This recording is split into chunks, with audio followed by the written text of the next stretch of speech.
2019년 새해가 밝았습니다. 하나님께서 2018년에도 주셨던 은혜만큼 올 한 해도 우리에게 놀라운 은혜로 부어주실 줄 믿습니다.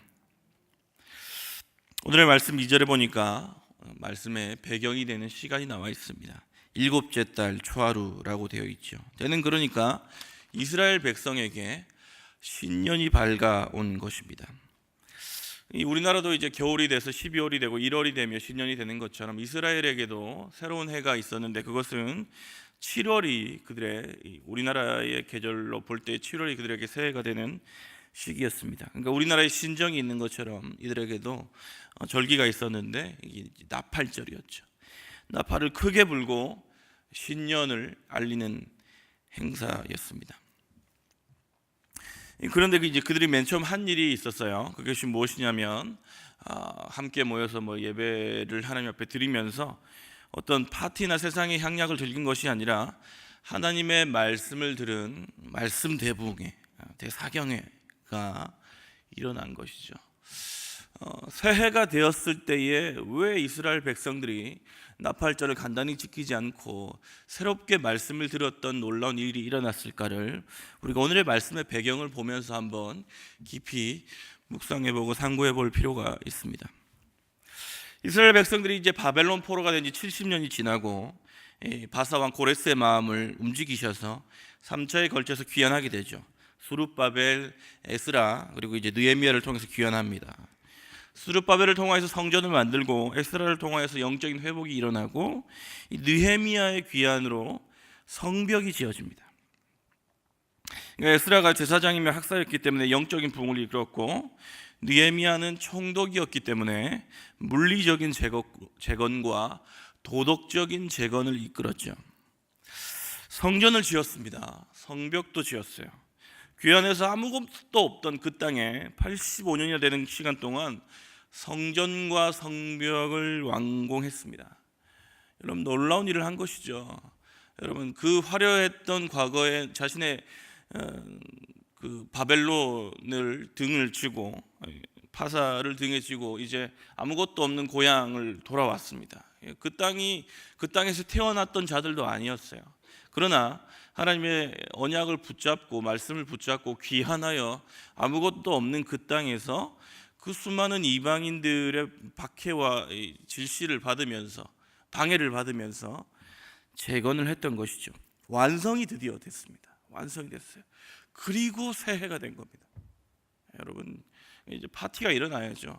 놀라운 일이 일어났으니까 축제를 벌여야 될 것인데, 이들이 무엇을 했냐면 에스라를 청합니다. 청해서는 우리에게 율법을 알려달라, 말씀을 알려달라라고 이야기한 것이죠. 이들의 마음이 공허했던 것 같습니다. 영적인 터전, 육적인 터전이 지어졌음에도 불구하고 마음이 공허해졌던 것이죠. 1절에 보니까 모든 백성이 일제히 수문 앞 광장에 모입니다. 그리고 학사 에스라에게 여호와께서 이스라엘에게 명령하신 모세 율법책을 가져오기를 청합니다. 여러분, 재밌는 것은 무엇이냐면 오늘의 말씀의 놀라운 역사와 부흥회가 누구로부터 시작됐냐면 느헤미야가 모은 것이 아니라, 에스라가 모은 것이 아니라 이들이 스스로 모였어요. 이스라엘 백성들이 스스로 모여서 에스라를 불러옵니다. 쉽게 말하면 삼일교회 성도들이 모여서 목사님 보고 나오라고 한 거예요. 쉬는 날인데. 그리고는 말씀을 전해달라고 합니다. 1절부터 보면 모여들어 부탁하고, 3절에 귀를 기울이고, 율법책 앞에 일어서고, 아멘으로 응답하고, 얼굴을 땅에 대고, 9절에 말씀을 듣고 울며, 12절에 먹고 마시며 나누어 주고. 여러분, 이 모든 말씀의 주체가 누구냐면 이스라엘 백성이었어요. 백성들입니다. 에스라가 아니라, 느헤미야가 아니라, 지도자들이 아니라 백성들 스스로가 이 행동들의 주체가 되었습니다. 왜 그랬을까요? 이들이 말씀에 목말라 있었습니다. 위대한 일을 한 그들이었어요. 성전과 성벽을 재건했습니다. 그런데 여러분, 문제가 있어요. 어떤 문제일까요? 이들이 열심히 고생을 했지만, 눈으로 직접 보지는 못했겠지만 과거에 있었던 예루살렘 성벽, 그리고 여러분 귀로만 들었겠지만 그 화려했던 이전의 성전, 어떤 성전입니까? 솔로몬 성전이죠. 와 비교했을 때 열심히 했는데 예전 영광보다 못한 거예요. 못한 겁니다. 열심히 애를 써서 그곳에서 하나님의 명대로 다시 재건했지만 왠지 예전보다 별로 없었습니다. 열심히 했는데, 최선을 다했는데 왜 예전 영광보다 못하지? 라고 하는 이 의문이 계속 드는 거예요. 하나님 불러서 왔는데 내가 왜 이렇게 와서 사서 고생을 하는가? 이 성전이 하나님이 거하신 성전이 맞을까? 여러 가지 의문들이 들었겠죠. 해결이 필요했습니다. 공허함이 계속 드는 거예요.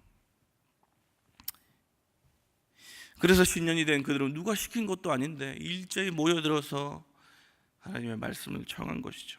여러분 2절에 보니까 모든 사람들이 모여있다고 되어 있습니다. 남자, 여자, 무릇 알아들을 만한 회중이 모두 모였습니다. 모두. 그리고 여러분 정오까지 들어요. 그러니까 여러분 장장 6시간, 7시간 말씀 듣는 것을 귀를 기울였습니다. 여러분 2018년 참으로 수고하였고 새로운 해가 도래했지요. 참으로 수고하였습니다. 그러나 여러분 우리가 아무리 많은 일과 업적을 남겼을지라도 여러분 우리 담임 목사님의 말씀처럼 과거에 우리의 모든 하나님 안에서의 사역들이, 우리의 모든 사역들이 하나님 안에서 해석이 되고 다시금 정리되고 다시금 미래를 바라보지 않으면 우리 마음에 아무리 많은 사역을 할지라도 내가 공허함이 가득할 겁니다. 말씀으로 마무리되고 말씀으로 다시 시작되어서 율법이 우리에게 귀로 들리고 깨우쳐질 때에 여러분 우리의 모든 과거가, 우리의 모든 미래가 하나님 안에서 정리되는 것이죠. 여러분 그러니까 오늘 여러분 이들이 어떻게 말씀을 받아들입니까? 4절에 보니까 에스라가 강단에 섰다고 되어 있는데 여러분 이것은 우리가 말하는 일반 설교용 강단이 아닙니다. 다른 말로 번역을 보면 망대, 망루라고 번역이 되어 있어요. 전쟁을 날 때 대비해서 아주 높이 솟아있는 망루라고 보면 되겠습니다. 그만큼 여러분 사람이 많았다는 것이죠. 그곳에서 에스라가 책을 펼 때에 모든 백성이 일어섭니다. 삼위교회 와서 제일 좋았던 것 중 하나는 말씀을 봉독할 때 일어서는 거였어요. 이건 정말 멋있다라고 생각한 적이 있었습니다. 그리고는 어떻게 합니까? 반응을 하죠. 손을 들고 아멘 아멘 응답하고 몸을 굽혀서 얼굴을 땅에 대고 여호와께 경배를 합니다.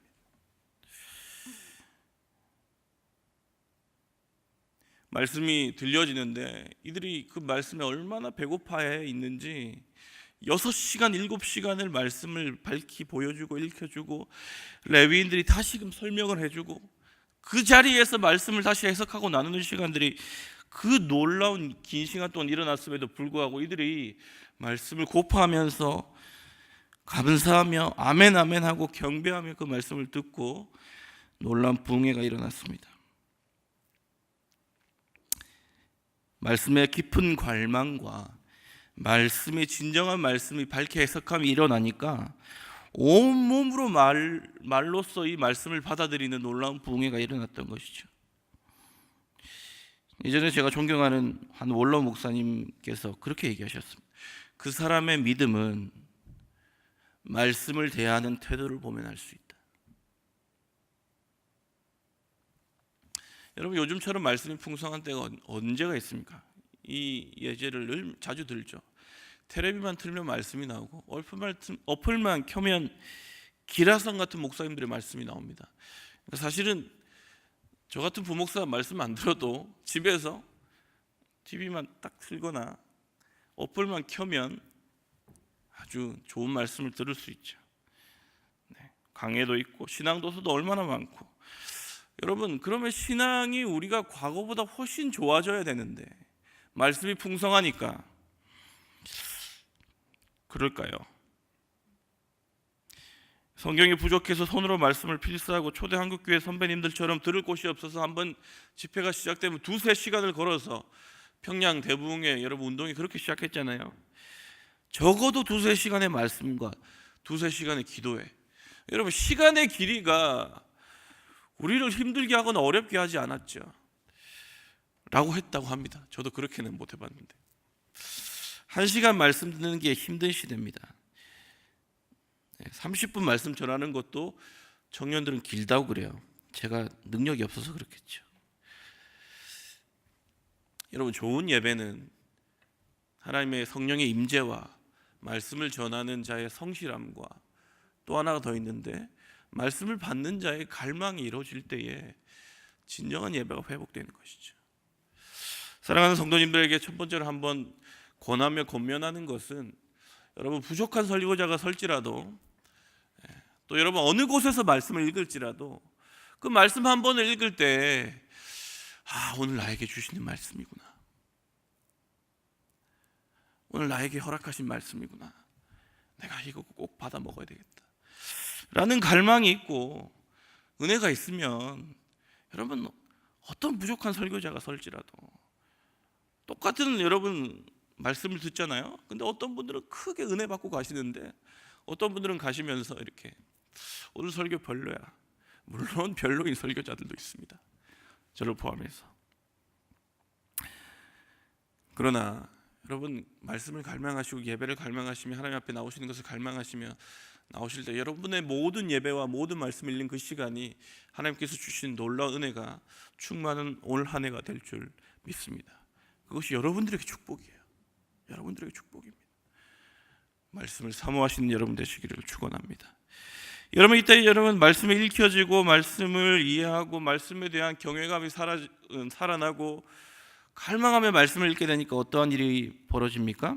9절에 보니까 이렇게 되어 있습니다. 제가 한번 읽어드리겠습니다. 백성이 율법의 8절부터 제가 한번 읽어드리겠습니다. 하나님의 율법책을 낭독하고 그 뜻을 해석하여 백성에게 그 낭독하는 것을 다 깨닫게 하니 백성이 율법의 말씀을 듣고 다 우는지라. 다 울어요. 다 우는지라.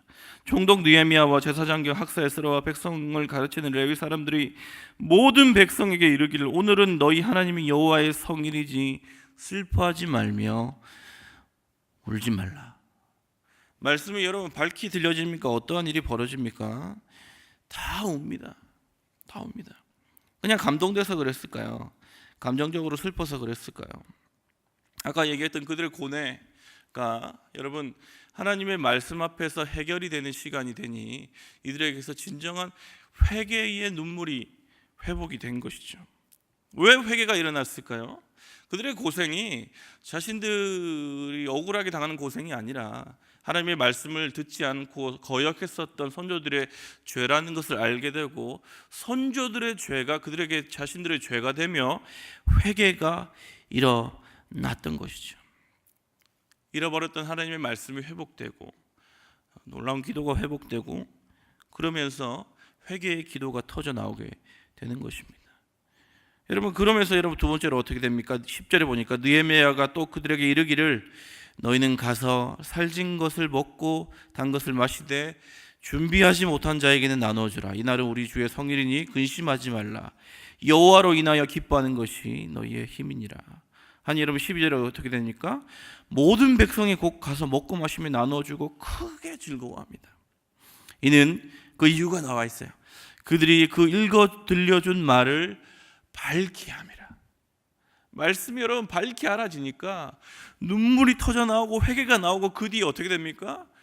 기쁨이 회복되는 것이죠. 기쁨이 회복됩니다. 하나님 우리에게 회개의 시간과 기회를 주시지만 늘 울고만 있는 것을 기뻐하지 않으시고 진정한 회개가 일어나면 진정한 기쁨과 감사가 함께 따라오게 되는 것입니다. 여러분 이것이 우리가 올 한 해 하나님 안에서의 말씀이 회복되고 진정한 하나님 안의 눈물과 기쁨이 회복되어야 하는 삶인 줄 믿습니다. 여러분 이것이 우리에게 회복될 때에 무너져 있던 아무것도 하지 못하였던 무력한 그들에게 임하였던 하나님의 놀라운 성령의 역사가 우리에게도 동일하게 임한다는 것이죠. 말씀에 감격함이 없고 많은 일을 하지만 늘 지쳐 있고 결국 또 선교 가나? 결국 또 하나? 라고 하는 여러분 매너리즘에 젖어 있는 우리가 다시 한번 올 한 해에 하나님께서 부어주실 그 은혜를 기대하면서 말씀을 갈망하고 눈물 흘리며 회개하고 또한 그로 인해서 오는 진정한 기쁨을 맛볼 때에 2019년에 하나님께서 주실 놀라운 일들이 우리에게 펼쳐질 것입니다.